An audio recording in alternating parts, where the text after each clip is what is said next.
Welcome to Finance Matters, a production of the Ministry of Finance and the Public Service. I am your host, Daniel Pasley, and today we'll be focusing on the Financial Investigations Division. And here to speak to us about that division within the Ministry of Finance is Chief Technical Director of the FID, Mr. Robin Sykes. Thank you so much, Mr. Sykes, for coming on the program. I'm very, very happy to be here. Now, when we speak about the FID, what is its role? Okay, the FID carries out a multitude of roles, but I think it can best be described as we seek to use the tools available to us under the Proceeds of Crimes Act and other legislation to A, gather intelligence, financial intelligence on persons who may be committing certain financial offenses, including money laundering. B, investigating those offenses and determining whether cases can be brought. And then using the special tools to bring applications to court, mainly in relation to asset recovery. And then finally, once those assets are recovered, another function is the management and disposal of those assets. So what we are seeking to do in a nutshell is really take the profit out of crime. So pursuing financial crime and getting the assets. But I'm sure that there must be some collaboration with law enforcement, right? Oh, absolutely, absolutely. We work very closely with the JCF, the Constabulary Force. We have 20 police officers who are actually stationed with us, and they carry out a lot of the criminal investigations. They are supported by our forensic examiners who carry out the financial analysis necessary to put banking records together to determine on A, whether criminal activity has taken place, and B, asset recovery. And then, of course, we have partnerships with wider law enforcement, major organized crime agency, right, for example, the Corruption Prevention Commission and the other agencies relating to corruption.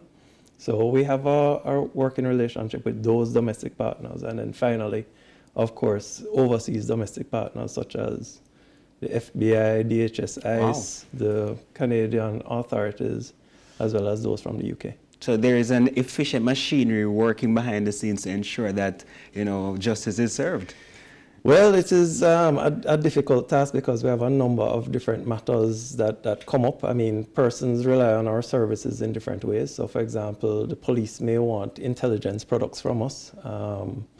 The banking sector needs guidance on how they fulfill their obligations under Proceeds of Crime.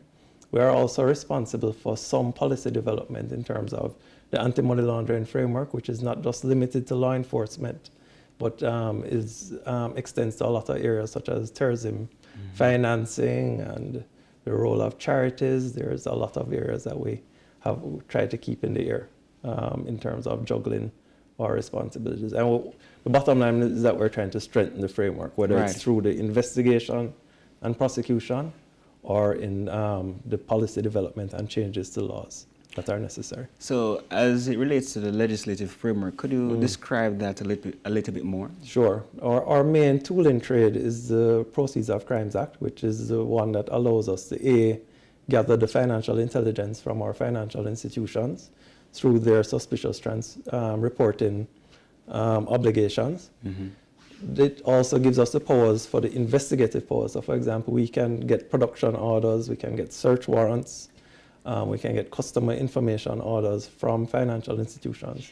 And this is what we use to gather our evidence. Then we can make certain applications to the court. We can make applications for post-conviction forfeiture. So if you are convicted of an offense and that offense is deemed to be one that is related to a criminal lifestyle, then we can recover assets from you based on the court's assessment of the benefit that you got on activity. CTD Sykes, I am sure that our viewers learned quite a bit about the role of the FID, but in the next episode, I want you to come back and speak to us about how the FID contributes to economic resilience.